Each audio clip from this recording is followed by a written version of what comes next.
Hello, Reds, and welcome to the latest edition of the Late Challenge podcast. I'm still Mo Stewart. He is still Gareth Roberts. Liverpool are still disappointing.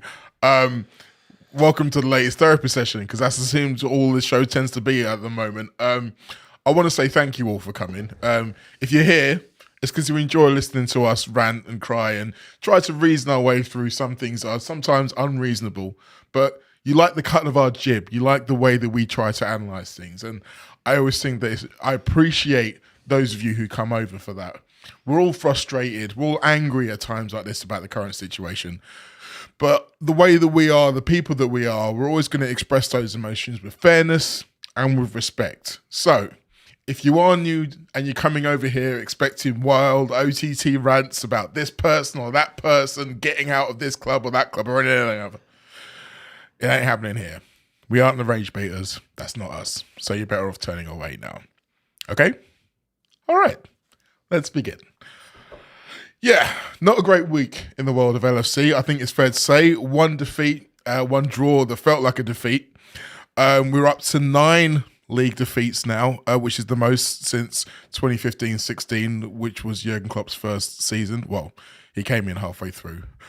Liverpool 5th place in the Premier League, 5 points behind Manchester United in 3rd. We played Spurs, who had lost 6 in a row before that, who were missing multiple first-team players. They seemed to be, I felt like maybe they dropped some off on the coach on the way up here. They were losing so many players. That was the first time in 10 league games that they hadn't conceded 2 goals, and frankly, didn't look like conceding 2 goals. They are still the only team in the Premier League without a win in 2026. That's 5 draws and 7 defeats. And yet, Liverpool could not beat them. What's going on, mate? Where to start? I mean, it's just fucking grim watch. It's a grim watch, and you know that's where we are. And you know, I had a pint before and after in the pub I always go to with my mates, the people I've always gone to match with for years, and just no one's enjoying it. No one can really see any light. There's nothing to sort of hang your hat on here. I know that, you know, in theory, we are still in contention for a Champions League spot. You know, that says more about sort of the quality of the league and the people we're up against more than anything else, I think. Aston Villa in absolute free fall now. Chelsea, bit weird, not least because they surround referees and do mad things like that. But respect the ball.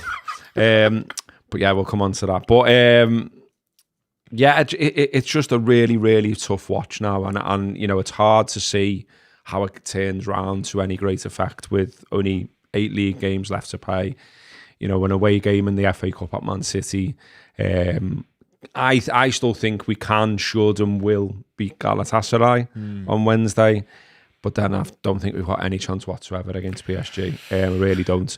And it's just the same stuff over and again on repeat, and it's sort of like, you know, you're doing this out of duty now. You're going, or I'm certainly going to games wanting to see me friends more than anything else. I'm not enjoying the football at all. It's grim in the ground. It's a grim watch. You know, Spurs were absolutely there for the taking for all of the reasons that you've said. You know, to be coming into a game where they've lost the last 6, where their own manager doesn't seem to even have faith in himself, never mind anything else. You know, asked, are you the right man to take lead out of this? He says, no comment. Which is still nuts to me now. Absolutely. And you know, I think you could see that when the game started, where they were and what, you know, that they were there for the taking. I don't think they were particularly hard to get through. No. And I thought, you know, we were getting to the edge of their box and thereabout easily enough. And then the story of the game really was that the final ball was absolutely shit over and over again. The decision making was poor. And then, you know, we get a goal. The goal, for me, the goalkeeper should save. Like, I was just rewatching some of it there, and the commentary was doing me head in, because it was like, yeah, it's an all right free kick, mate, but like you're going totally over the top over something that the goalie should have saved. So we're a bit fortunate with that. And then, as you said there, you know, once that's gone in, what else is there? You know, there's a couple of chances for Inga Moa, who did well. And then after that, Gakpo was graft to watch yet again. The substitutions didn't have the desired effect, and it's just a poor watch. It's just, I think, you've come away thinking this is a game where Villa and Chelsea have lost, where there's a big opportunity to go fourth, a big opportunity to sort of put a bit of daylight between us and Chelsea, a big opportunity to sort of reclaim the season, because let's remember here, what are we now? 21 points behind Arsenal. This was a season where we were supposed to go and, we at least challenge for the title. We were talking about retaining it. We were talking about, wouldn't it be great to go and win another one for the first time since mid-80s? Yeah. Then then the manager himself was talking about sort of, the business that they were doing and did, giving them more of a chance in the Champions League. He seemed to keep on referencing that PSG game as something that had annoyed him, and he wanted to go into this season being able to take the likes of them on. Well, we're nowhere near, are we? And look, there are mitigating factors. We've done it a million times. I think anyone with any fairness in the mind can do it. We know what they are. But still, Liverpool are running out of steam mentally and physically late in games. It's being taken advantage of over and over again, 8 times now in the Premier League. I put something out myself on Twitter earlier on saying, if you took those late goals out, if Liverpool had somehow managed to defend, leads and draws and whatever, and see it out, we'd be a point behind City. Yeah. And that sort of like, but it's not in them, and I don't get why it's not in them. I don't get why there's not more fight, there's not more desire. Plenty of people are talking about fitness and legs and all that kind of stuff. I think what you see, some of that does stack up. Absolutely. And obviously there's all calls about interim managers, change the manager, bring someone else in, all that kind of stuff. I think it's very unlikely at this stage of the season that something like that happens. But I also think even if we did, I'm not too sure you see this huge uplift with what's available. Because for all that people are going at Slot, and I totally understand that, I'm not happy with him myself, and I do think there's a huge question mark over his job, obviously. But equally, I do think he has tried things. He's had a go at shaking things up. He's now started Ingamoa in a Premier League game, and he did all right. But he was another one that was like blowing after an hour. Do you know what I mean? Well, so this is like collectively, whether that's like the coaching, the training, whatever, we're getting outrun and outthought week after week, and this is something that I think is going to have to be addressed. Over the summer in terms of purchases, over the summer in terms of training, and over the summer probably more than likely, I would say now, through a new manager. Yeah, it felt like over the course of this week, there's been a bit of a watershed. We're going to talk about the manager in more detail. In fact, we're going to talk about a lot of the things you just referenced in a bit more detail over the course of this show. But one of the things that really stuck out for me, and the place that we really should start, because the show title's about it, is the late goals again and again and again. Like just between leaving my seat in the gantry and getting into the press room, I think I must have heard at least 7 or 8 times, either from people saying it to me or saying it to their mates, or whatever. You saw that coming. You saw that coming. You knew it was coming. Everybody knew it was coming. And I believe if I remember rightly, I slammed the safe standing bar in front of me and said, "And there it fucking is." Yeah. Because you could see it coming. Absolutely. You know what? One thing that's really fucking damning that I thought of today. We hate Richarlison, and we hate Richarlison with good reason. Do you know what though? The fucker showed fight. Yes, he did. The fucker showed, he kept going. Every he single kept time shooting, he comes. He kept fighting. He kept battling. Where's that from us? Yeah. Where's that from our players? Where's that as a collective? And, you're looking at a fella who, I don't want him. I don't want him in our team. But, he's doing the bare minimum. They should all be doing that. Are they? Because I'm not seeing it. No. I mean, on Richarlison, he's actually now scored 5 goals at Anfield. And Andy Cole scored more. I thought he was quite understated in his celebration. Because I said, I went with my lad yesterday, and I said, you know why that is? I said, because of what happened last time. Yeah. He's like, I do want to give it to them, but just in case, I'll hold it back a little bit. And I mean, I say it almost bit him in the arse again. He didn't really. But Liverpool's biggest, up-to-defined big chance, the only big chance that Liverpool had, came after that with the breakaway with TK. But which they managed to fuck up.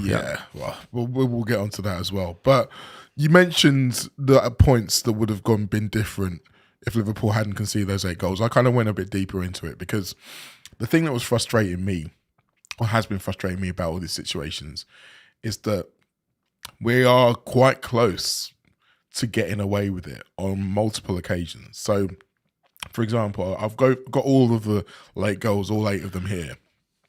Crystal Palace, the goal was scored on 90+7. We were shit that day. But the referee had said there'd been 6 minutes of injury time.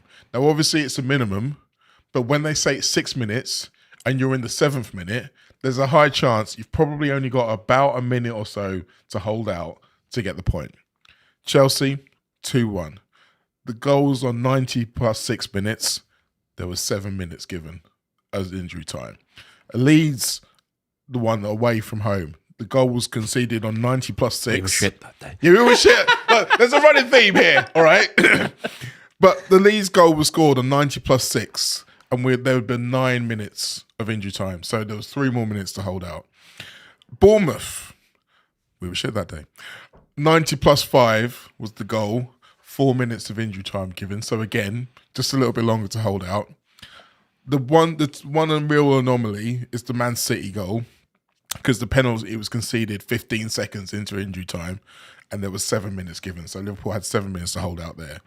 The Wolves game, the goal was scored on 90+4. Yes. We were shit. The goal was scored on 90+4. There was 6 minutes of injury time given at the beginning. And then yesterday, there was 5 minutes of injury time, and he scored basically halfway through the 89th minute. So, on 5 of those 8 occasions, if they'd have held out for an extra 60 seconds, then we would have got to the final whistle. 6 extra points and being third in the league, still ahead of Man United, not quite as close as City. But to get so close to the finish line that often and still not fall over, right? For me, I get all the talk about physicalness, and there are going to be some questions about all of these rumours around the way Liverpool are now changed their training, or maybe doing less training, potential for giving them lots of days off during the week, and all these kind of things. That's questions that are going to have to be answered. But for me, these are mental issues. Now, sometimes if you're tired, they cause mental mistakes. Like we've seen it plenty of times. That's why you get fighter pilots who have to train to do all their mental agility stuff after having run a marathon, because you have to be able to be at your mental best when you are physically drained. But for it to keep happening again and again and again, there has to be some kind of collective mental frailty where they're all feeling, oh God, it's going to happen again. It's going to happen again. Because it wasn't just the fact that we've seen it so many times before why everyone knew it was happening. It's because you could see themselves on the pitch retreating into their shell. Players were scared to play the ball forward in case it was lost, so they played it back. And then they played it back to the goalkeeper, who would kick it long or kick it semi-long, and then the ball would be lost anyway. There was a frailty, a fear that you could just sense from the players at that point. It's too easy to put pressure on us in those situations as well. Like, you know, you watch it back, and like Spurs are getting like 3/4 up the pitch with no one putting a challenge in. And Liverpool are just sitting there watching them do it. And that's with substitutions as well. You know, what is the excuse for the lads who came on to not be doing the bare minimum, again, what I've just been talking about, in terms of fighting for the ball, putting pressure on the ball, trying to block balls? You know, they're freely allowed to put crosses in. They're freely allowed to manoeuvre 75% of the pitch. You know what I mean? That shouldn't be allowed. That shouldn't be a thing. It's too easy. And you're right about the mental frailty. It's 100% a thing. You can see it. You know, like the decision making is so often poor. They're putting themselves in situations that they don't need to be. You know, what the fuck was that situation where Gomez is trying to pirouette over in the corner late on, and you're like, why are we, what are we doing? Like, get the ball up the pitch and try and win it again up the pitch like Spurs are doing, instead of like, we'll carry on doing whatever that's meant to be there. You've got Robbo just hitting balls out of play, you know what I mean, like when you're in a good position. And it's like, these are professional footballers, like, and when you break it down individually and look at a lot of our squad, there are clear issues, don't get me wrong, and Mo Salah, McAllister, players that are way off what they once were, and there is now a sort of a big pool of evidence of that.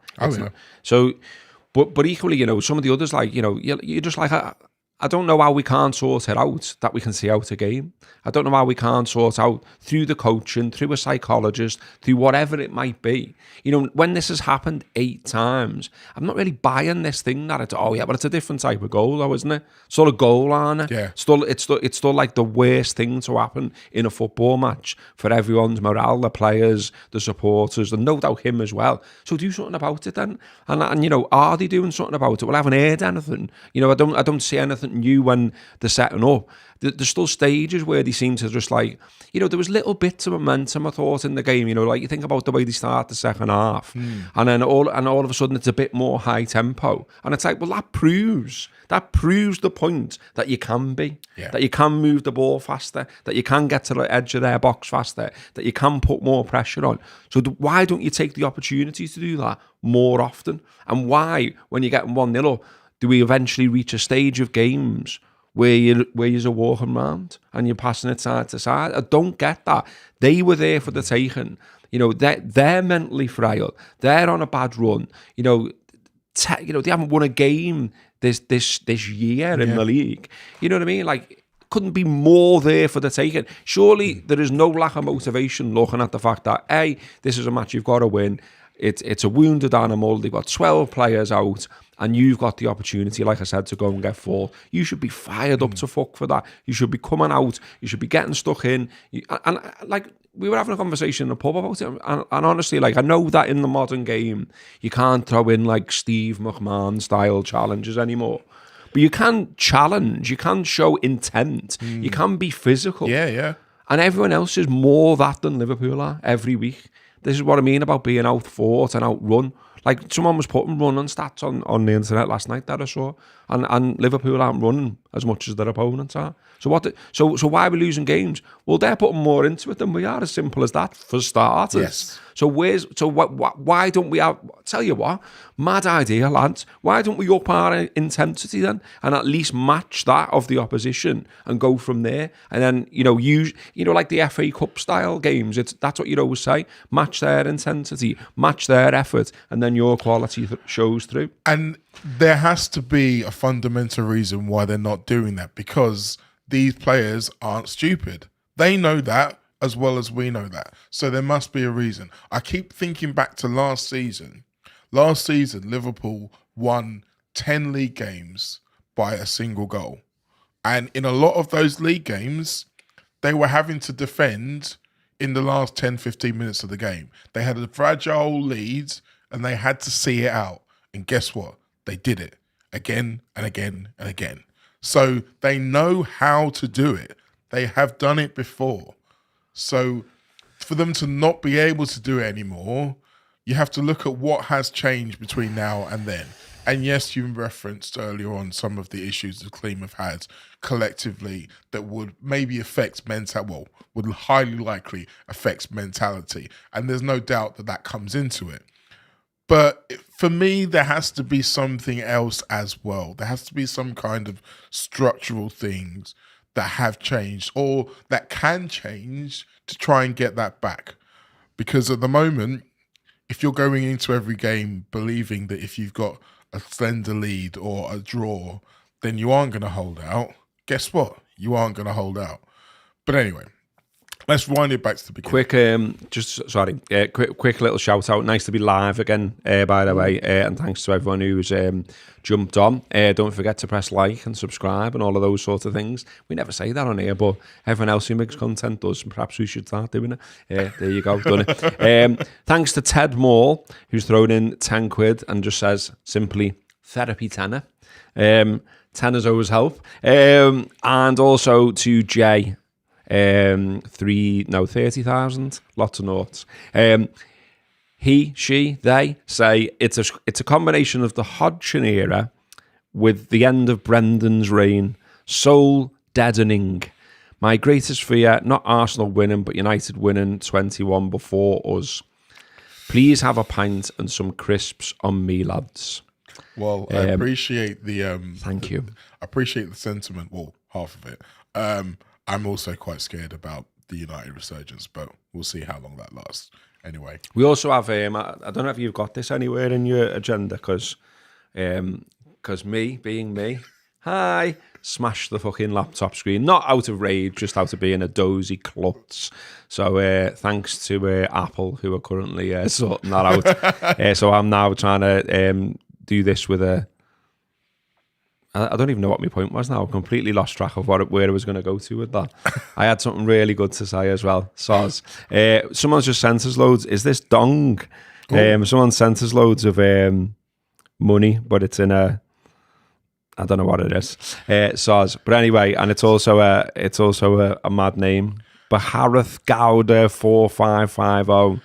Waiting for Gareth to give scenarios on how there are worse situations to be in. I've remembered my point now.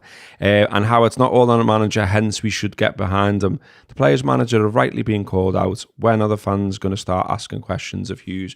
Well, I've been asking questions of Hughes all the way. I was going to say, have you not been listening? I've wrote a piece on it. I've said multiple times on here that there's collective responsibility here, and that is Slot, that is Hughes, that is Edwards, and that is the team, and that is everyone who crosses the white line and has a game. And we all fixate on the head coach, but it's very much definitely more than him that should be sitting in awkward meetings and questions being asked. And that was on our agenda, by the way. And what I was asking was on your agenda, and me not being able to currently see your agenda, is the stuff Szoboszlai has said about people getting off early and all that kind of stuff. Well, someone's put in the comments about a negative Anfield and the effect of a negative Anfield. Yes, that's definitely on the agenda. I would say this though to you, that it wasn't a negative Anfield at the start of the match. Everyone's walked into the ground thinking, well, we can beat these. People were singing, people were shouting, people were getting behind the side. But as has always been the case since time began, one thing affects the other in both ways. And if Liverpool is shit, that affects the crowd. And it always has. I can remember watching a very shit game a long, long time ago when the cop was still standing, not safe standing. And I can remember a lad out of my school watching piss drip down the steps of the cop, as opposed to watching the actual game because it was shit. Okay, yeah, that's bad. And there was no atmosphere that day, I can tell you. No. It was against Wimbledon, very poor game. Yikes. So in answer to both of you, that what Szoboszlai said and the crowd and the atmosphere in general are both on the agenda. But before we get to that, I wanted to ask your opinion on the side, because that's something else that's had a lot of comments on it. Obviously, you mentioned the fact that Rio got his first start of the Premier League. I think most people were happy about that. Mm-hmm. But it was interesting to see some of the other changes he'd made. Salah on the bench, Ekitike on the bench, Kirkes on the bench, Konate on the bench. Now, someone made the point that for Salah, Ekitike and Konate, they are all still practicing Ramadan, so maybe that had an effect, or maybe why Slot wanted to rest them for this game so they'd be played start midweek. But how did you feel generally when you saw the team?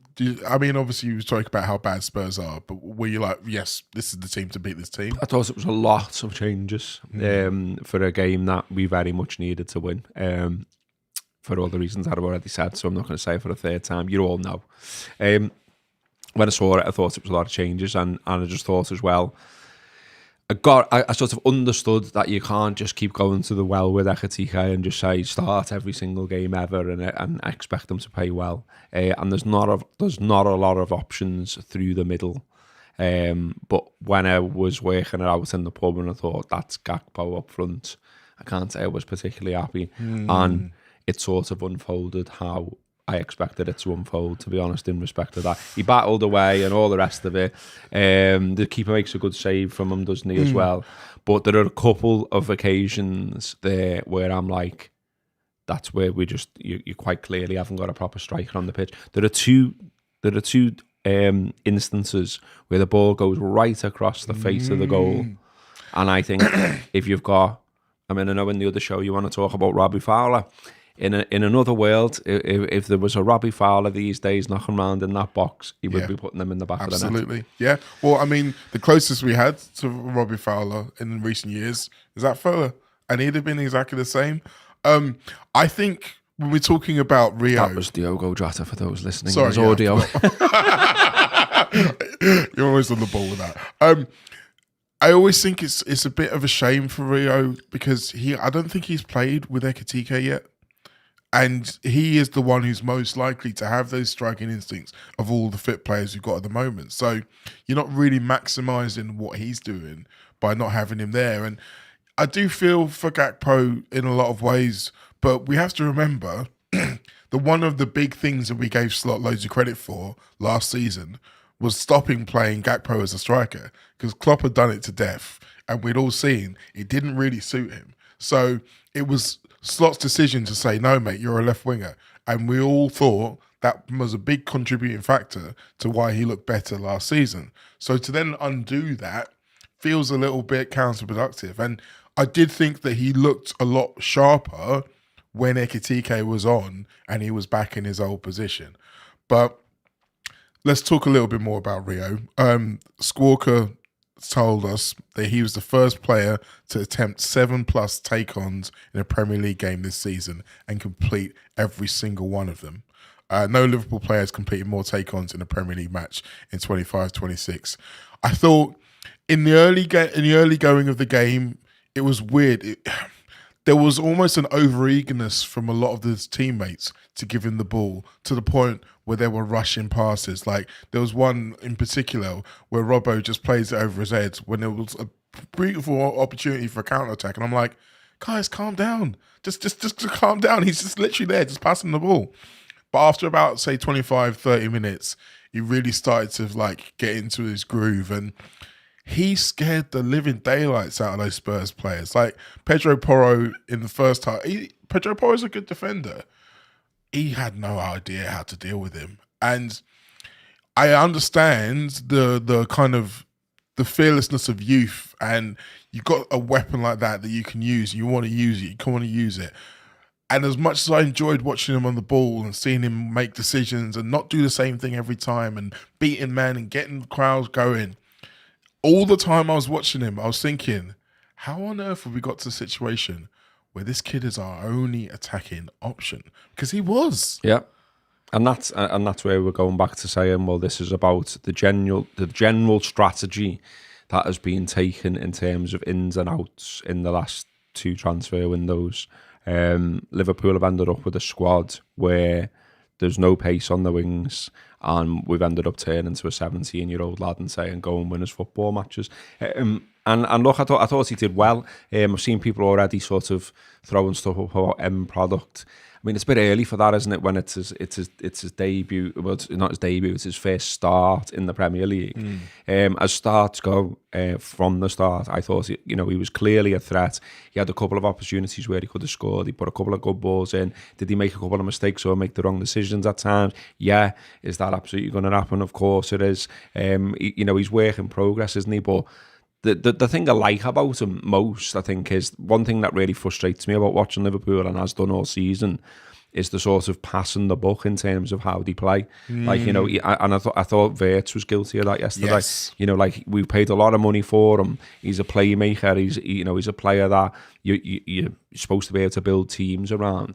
So if we pass it to you, mate, we don't expect an inside pass back of 4 yards. We expect you to do something, take a player on, pick a pass, have a shot.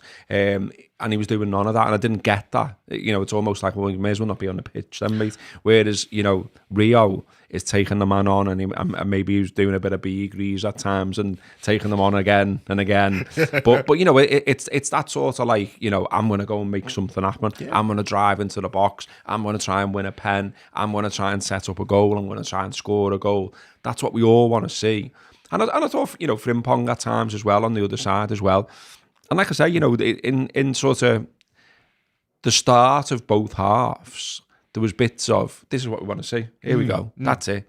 But then they just didn't maintain it. No. And, as you said earlier, especially second half, as it got later and later, obviously Spurs started to go for it a bit, wanting to get something from the game. We collectively shit our kecks, and then it was just a case of waiting and watching for Richarlison to put the ball in the net some way or other. I mean, there's one. I think he had 5 efforts on goal. But there was also what I think almost the most worrying one was the one he didn't reach, where we went over his head. Yeah, but he just like ran in between the two centre halves, which is not dissimilar to what happens when he actually scores. And it's like, lads, like he's on one. He loves playing against us. Could someone just be by him? If there was challenge him? If there was one player on the pitch in the Spurs yellow who you had to keep an extra eye on, it was him. Exactly. And yeah, he was free loads of times. Both of his headers in the first half, he was unmarked. There was that one you mentioned. And then obviously the goal he scores, he comes from that left-hand side, or Spurs' left-hand side, which is where Liverpool's right back normally would be. But Liverpool have got a central midfielder, a number 10, playing a right back. And guess what? He was doing attacking things. And that's his nature. So, I mean, we're going to get on to him in a second. But you mentioned Florian Wirtz there. I think he was someone who took a lot of the ire of the crowd, a couple of frustrating moments where, as you mentioned, he was in good positions and he didn't shoot. And this is off the back of a game in Galatasaray where he had quite a few options to shoot, but when he did take the shot, it wasn't quite where you'd want it to be, where you'd expect it to be for a player of his quality. Now, I don't think he's got anywhere near the levels that he was at just before his injury, since he's come back from his injury. Do you think there's a chance that he's still a little bit injured, or is this just him trying to work his way back in? Hopefully it is that he's just, he's not fully fit, he's not fully ready, and again, the paucity of options just means that if he, even if he's close, he's gonna get game time, and I think it's, probably is that, isn't it? Because again, you're looking at the bench and you're looking at other options. There just isn't loads of options, is there? I think all season long you're looking at Arsenal's bench and things like that, and it's just a different world to what we've got. And it was like, we started a project and then stopped, and go back to sort of what was going on in the January transfer window. Nothing. Oh, suddenly this lad at Sunderland might be someone we might want to get. Oh, we can't get him. Oh, leave it then. All right, lads, cheers. And so I think what worries me is, there's just so much stuff that seems to be stacking up in terms of, you've got yet more contracts coming up where, Robbo, is he going because his contract's up in the summer? Canate, the same. What's happening with Jones? What's happening with McAllister, because, his ability to win duels and, have an influence on midfielders fell off a cliff.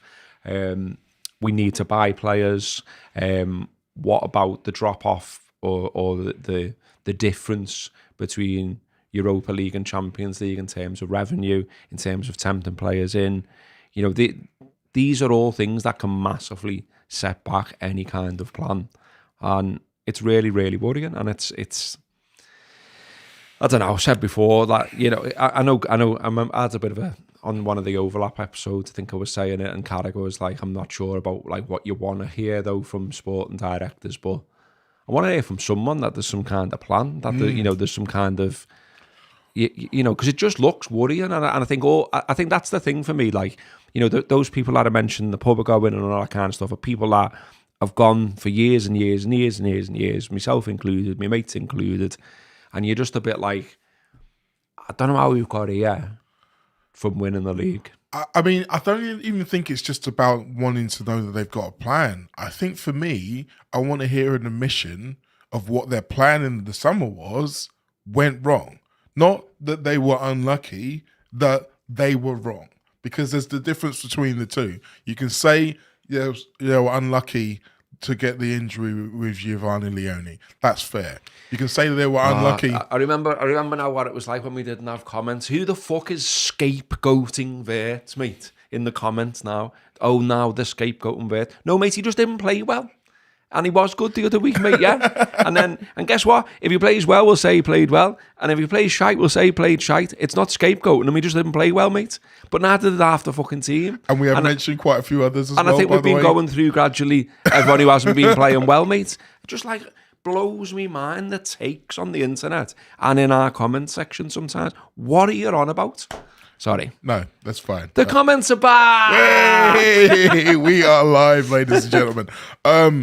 But yeah, you mentioned contract stuff, and we talk about the plan, and me saying that I want them to admit, or at least acknowledge the fact that yes, they were unlucky with the way some things were shaken out, but for it to have such a big effect has to be a fundamental misreading of the situation. I would feel better if they were able to admit we got it wrong and we're going to look at things. Now, that doesn't necessarily mean to say that they have to fundamentally change all their philosophies on how they go about squad building. They have to suddenly stockpile players in every position and all that kind of stuff. But to just at least acknowledge the fact that that was wrong makes me feel better that you know and can do better. It's the kind of thing that my mum would say to me when I was a kid, but it rings true. He's saying, Soz, mate, he's saying that he's having a go back at people in the chat who are having a go. So anyway, that's why I just saw the one where it looked. Anyway, I'm not here. I'm not here to get in between you all, children. Just play nice in the live chat and try and contribute to the conversation instead of being bells with each other. How about that? I mean, I've had some wild takes on my own Twitter over the last 24 hours. Some stuff honestly blew my mind. I'm not even going to give the fella the time of day by mentioning him on here, but wow. Yeah. Just wow, really mad. I just think like, look, we're all struggling with this. Like, football means loads to us, let's be honest. And you can do all the thing about it shouldn't do, but like Klopp said, it's the most important of non-important things, and it plays a huge part in your life. And look, all of this, like the Szoboszlai stuff and all that, he's right.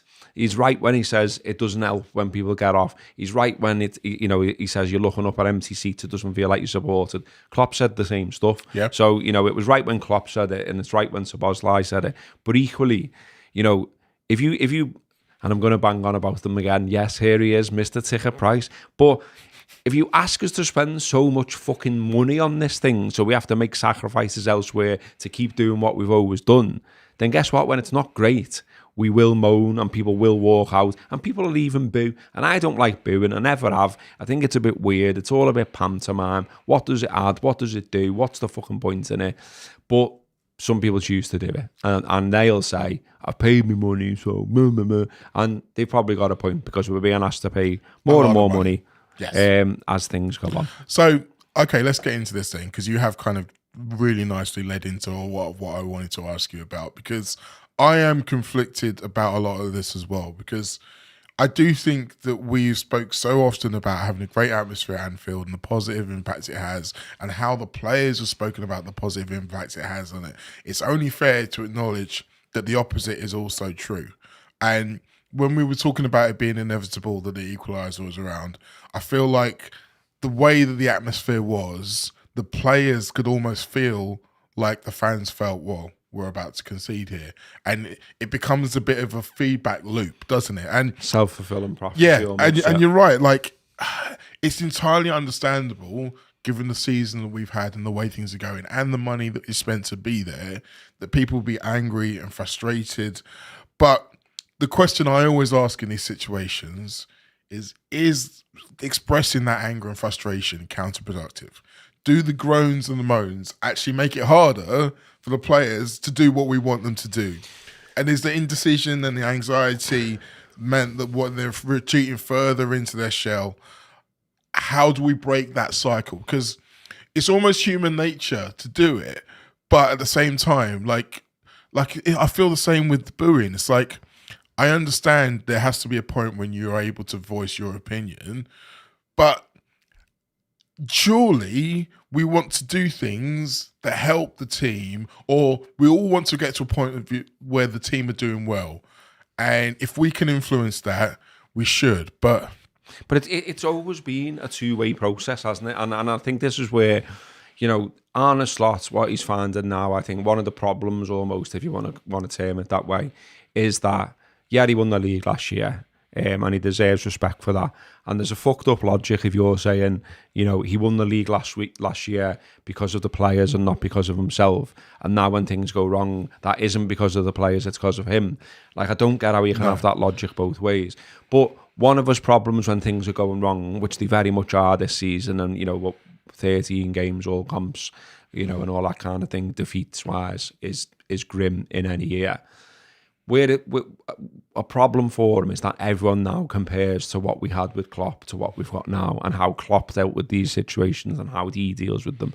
And I don't think the nature of him, the man he is, the way he deals with the media, the way he talks, everything, he hasn't got it in him to be able to speak to Liverpool fans and the Liverpool crowd the way Jurgen Klopp could.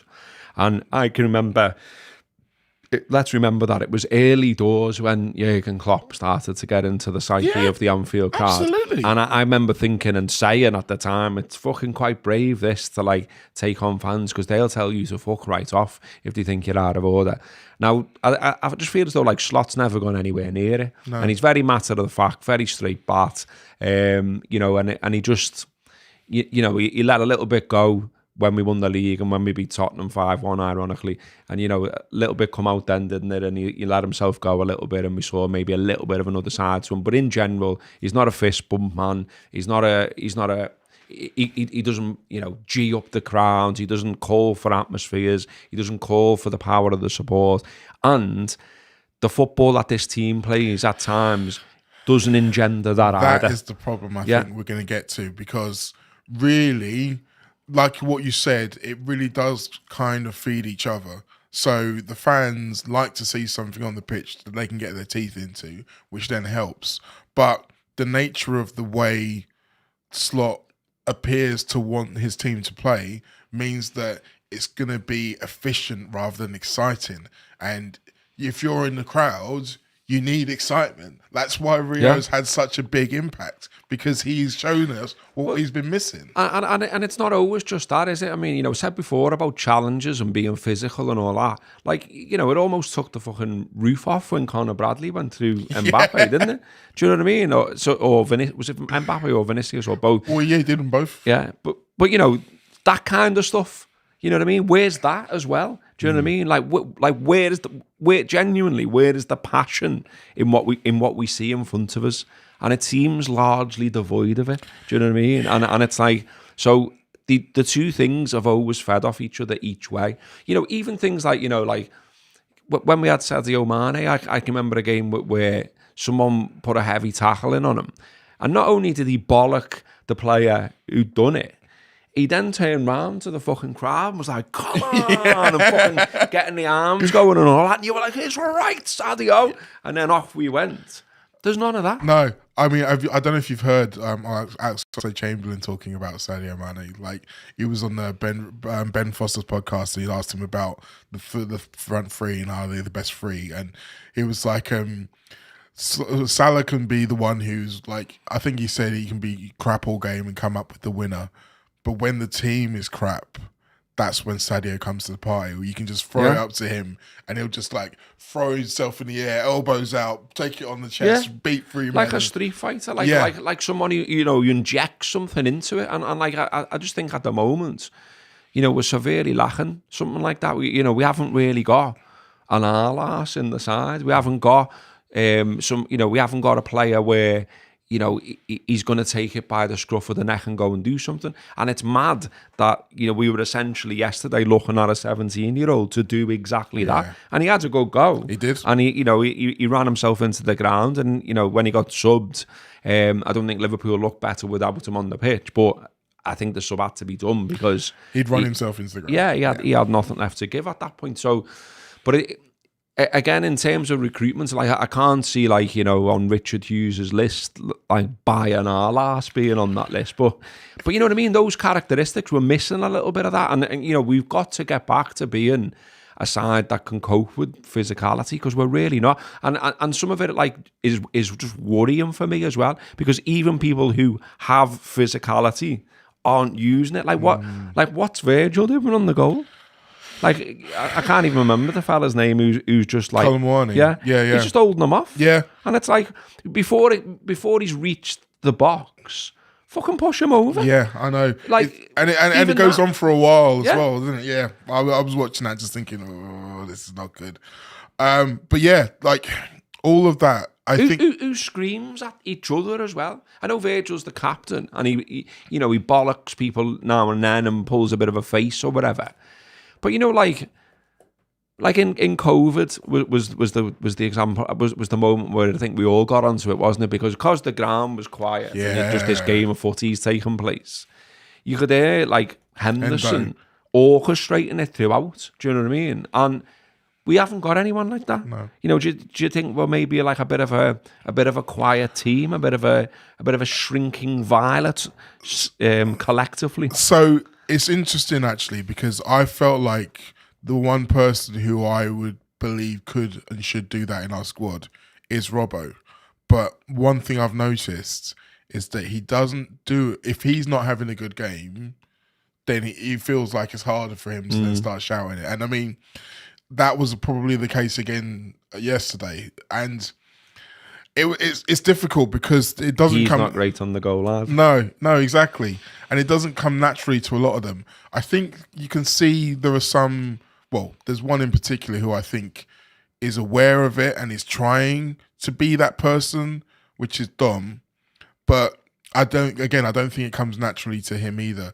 Arguably, again, the person who if you'd have said to me last season, who's our Arlas, it's Diogo Jota. Yeah. It really was him.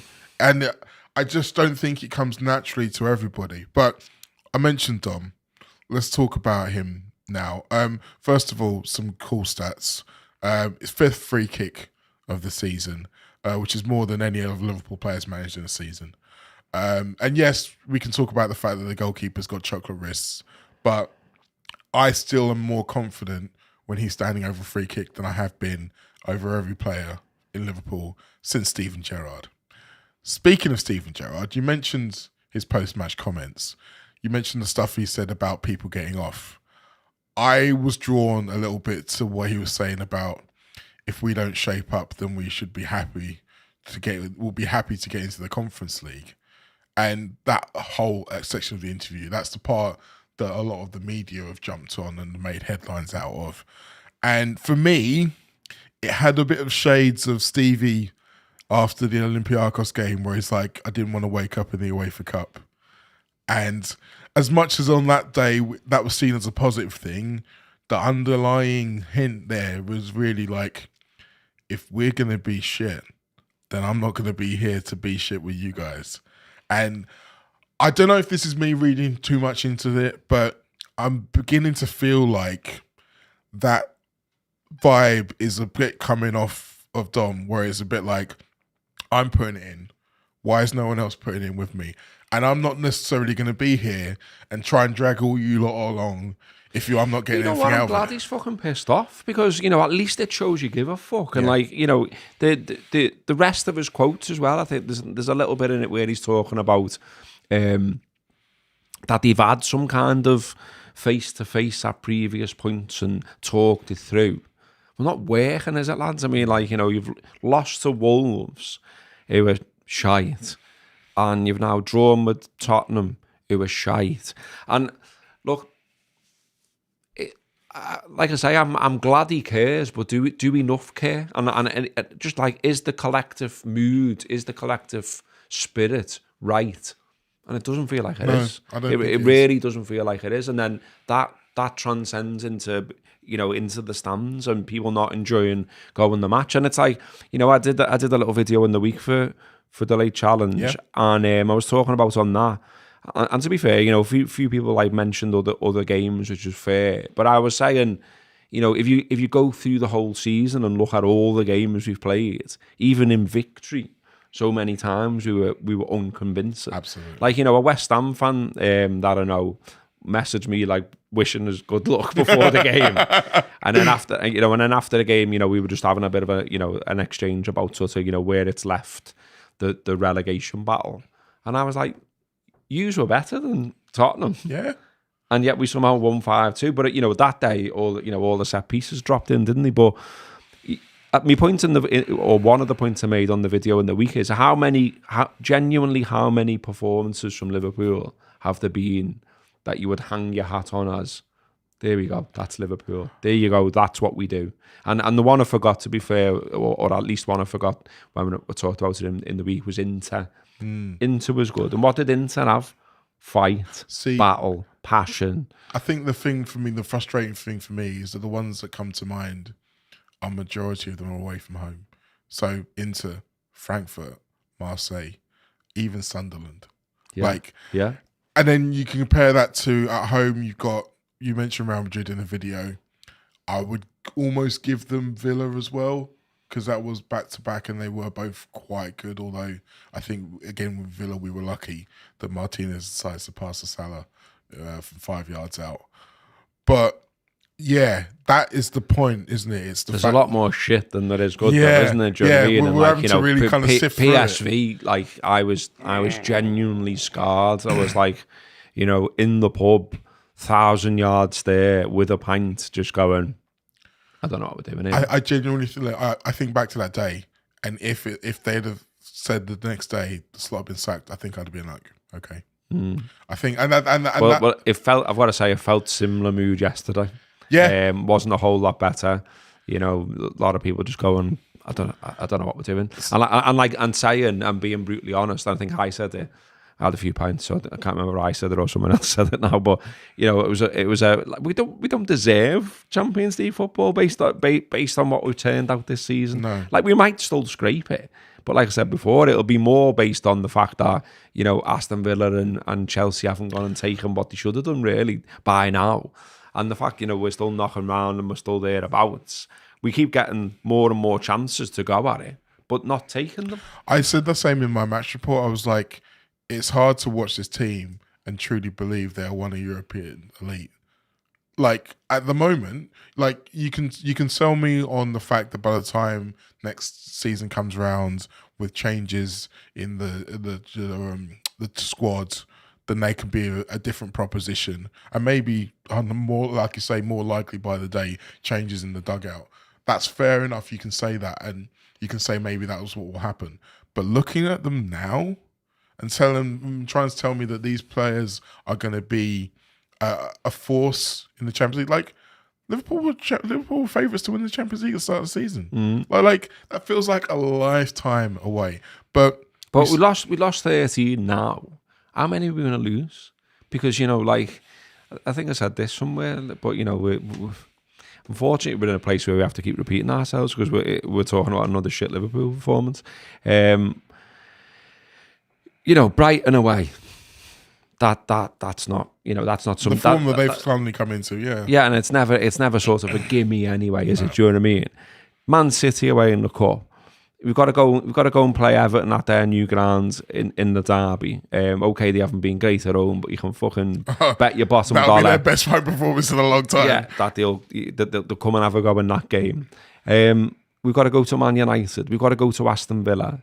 At the moment, I'm not looking at any game anymore and thinking, I've sort of gone past the point of thinking, well, even Galatasaray, it's like I said before, well, we should, could, and probably will beat them. But that's what I've thought that about so many games this season, and then the performance I expected to see, you just don't see, and it's just like, I just don't know. it's an absolute graft of a season. It is, and there was a moment yesterday. Actually, I was sitting in the press room and writing my match report, and I quickly just had a look at the calendar. And I saw that there was 8 league games to go. And a bit of my head just went, oh, thank God. And that's a terrible place to be. I mean, this time last season, we were counting down the games to party time. Now it feels like we're just counting down the games so we could just, go and sit in a dark room and put a cold towel over our heads. Matty Gorman, thank you. £4.99 into the TLC pot. And he says, Arne has had plenty of time to improve the squad, but the squad has they are applaud. But the squad has completely regressed. The squad is unfit, and that is a training ground issue. It is a training ground issue. Again, I said it earlier on, the different the discourse around Liverpool's training methods and what they are or aren't doing, while it hasn't been confirmed by any source from actual within the building, that's come from people who appear to have some knowledge of the situation. It doesn't sound great in terms of how much training they're not doing compared to what they were doing and what effect that potentially has. And these are all decisions that will be made by him. And this is all part of the strategy, isn't it? Like you think about a lot of what we're seeing, and a lot, in terms of why did you go and get Arne Slot and his wider team? And part of getting it was he manages injuries well. He keeps people fit. He keeps people on the pitch. And part of that is, you would guess, not training to the intensity of Jurgen Klopp, not playing on the pitch in a game to the intensity of Klopp, but still getting the results anyway. Now, that worked just fine last season. However, it's clearly not now. And how much of that working last season was due to A, the drop-off that Manchester City had, and B, the internal strife at Arsenal, where part of it was they had lots of injuries, part of it was they just weren't functioning properly as a team. So it was easier to deal with. And then on top of the fact that both of those two teams look better than they did last year, there's the fact that we've gone into an even more physical mode of Premier League than we were last year, and certainly a more physical mode of football than it was in Holland, where those methods were championed by those people. So you look at the landscape and it feels like in that and in a lot of other ways, Liverpool seem to have gone in one direction and everyone else in football has gone in the other direction. Yeah. And again, this goes back to what I was saying earlier about Richard Hughes and about the idea that their strategy, their plan hasn't worked and why it hasn't worked. So we've got a few minutes left of this show. I still got lots of stuff that we want to talk about. We're going to talk about the Ringer Weirdos in the subscriber show because we can't let that go. We just can't let it go. I'm sorry. I don't really think we need to touch that much more on Galatasaray because we've kind of covered it in this one. I do want to kind of have one more mention about the manager, because you said the vibe after the Spurs game wasn't too dissimilar to PSV. I know I've had a lot of people say to me, I've been slotting until this point, but now I've lost patience. And look, I just want to say off the bat, if there are those of you who've been slot out since November and now see people saying they think there should be a change, there's no need for you to have a go at them. People are allowed to come to their conclusions at any point where they want to. People are allowed to change their minds for whatever reason they see fit. So let's not do that. But you and I have spoken at length about how unlikely a mid-season change is, how it's not the way FSG like to do things, and it will need extreme circumstances to occur in order for that to happen. Now, I said at the top of the show, Liverpool are still technically in 5th place at the moment, and we believe 5th place will be enough to be in the Champions League. Do you think there's a world, say Liverpool throw in a PSV-style performance and result on Wednesday? I'm sorry. I can't take it every day. I just can't take it. Do you see someone? If that happens, someone come and give me a cuddle. Mate, I'll do it. Is right. Thank you. Fucking hell. Yeah. Do you think that there is a scenario within there where they might say enough is enough, and we plans to do it now or do it at the end of the season, but we might have to bring it up earlier? I think in your midweek video, you mentioned as well the costs of an interim manager, which is something I don't think a lot of people have and also up. As well, like on the interim idea, and there's stuff where you're like, I have no idea if this is true or not, and I don't really care, but you see it anyway, don't you, when you log into social media, and it's like, someone somewhere saying, like, Steven Gerrard is ready to go, and we'll do whatever it takes. I can't think who you're thinking of when you say that.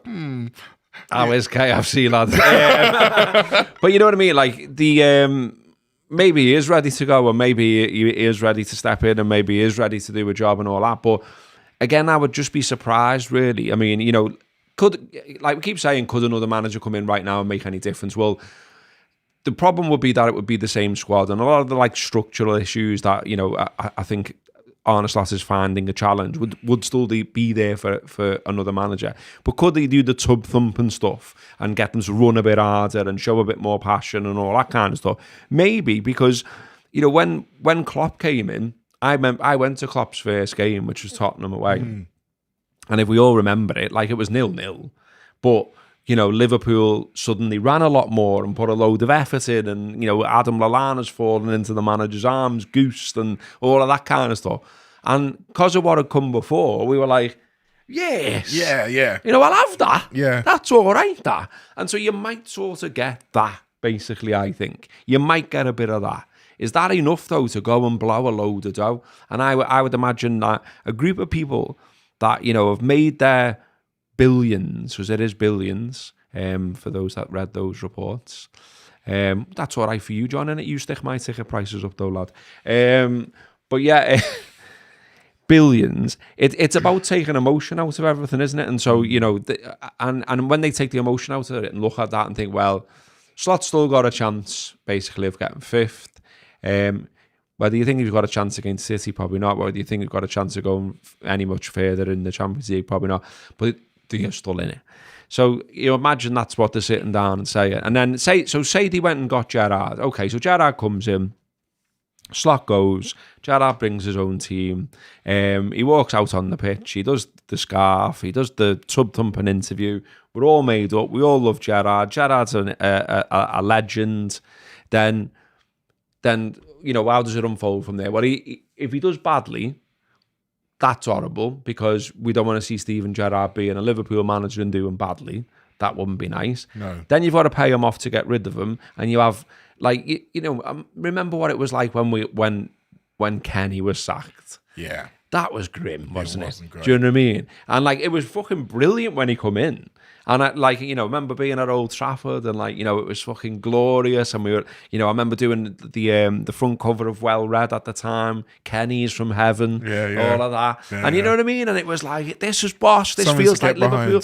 Behind. And we obviously won a cup and all the rest of it. But, when it started to go wrong, and when we ended up miles off in the league and all of that kind of stuff, and then he eventually got sacked, that was horrible. Yeah. It's like a club legend who'd come in and helped Liverpool in an hour of need, having to be sacked wasn't nice. And so this is a long way of saying, I'd be very surprised if they go and break that glass, the Steven Gerrard glass, because it's that again, isn't it? It's having to repeat that. And then the other side of the coin is, what if he did come in and do really well? You've got to give him it then. Yeah. Which is, the situation that's now unfolding at Old Trafford, isn't exactly. it? And, Keane doesn't want to, obviously. Well, but lots of people do. They're like, fucking hell, if Carrick gets us in the Champions League and we finish third or whatever, how'd you not give him the job? And then there's even talk of them saying that they're going to give him a 1-year contract, which is as if that will solve any problems and not create a ton of problems as well, because how much authority do you give a manager who's got a 1-year contract in the transfer market? But anyway. And surely as well, given how it's all unfolding, that it could keep unfolding this way, and again, because of the type of people they are, and they've made loads of money, and they make tough decisions, and blah, blah, blah, and they're a bit ruthless, and they don't give a fuck, and they're not asked if no one in Liverpool can afford to go to games, and whatever.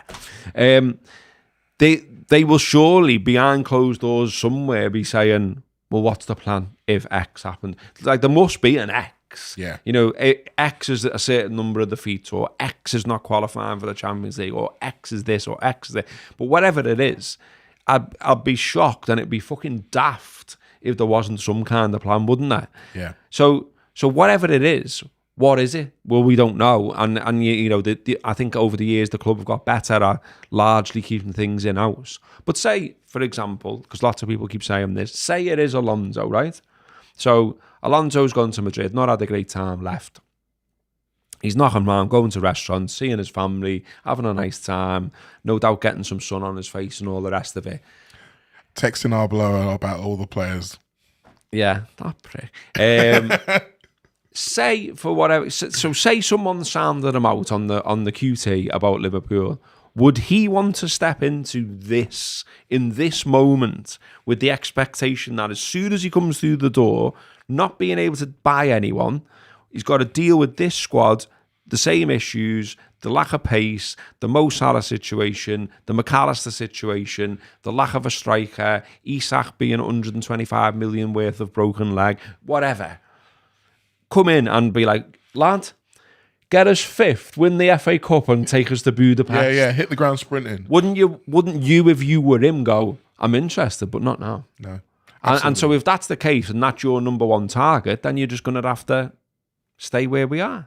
Yeah. And there's maybe a bit of that going on. Who knows? But I just think like some people are, try to make very complicated situations very simple. And I don't think they are that simple when there's millions of pounds involved. One thing that is simple is that I'm looking at the clock and we've now gone on to 66 minutes. Oof. So we're going to have to wrap it there. If you want to hear more from us about some of this and about some actual fun stuff, come over to the Subscriber Show on Patreon. You can come over there and we will be giving you a whole other show of this. If you subscribe to our show, you will be able to get archives of all of the other shows that we've done, all 151 of them in the Subscriber Show.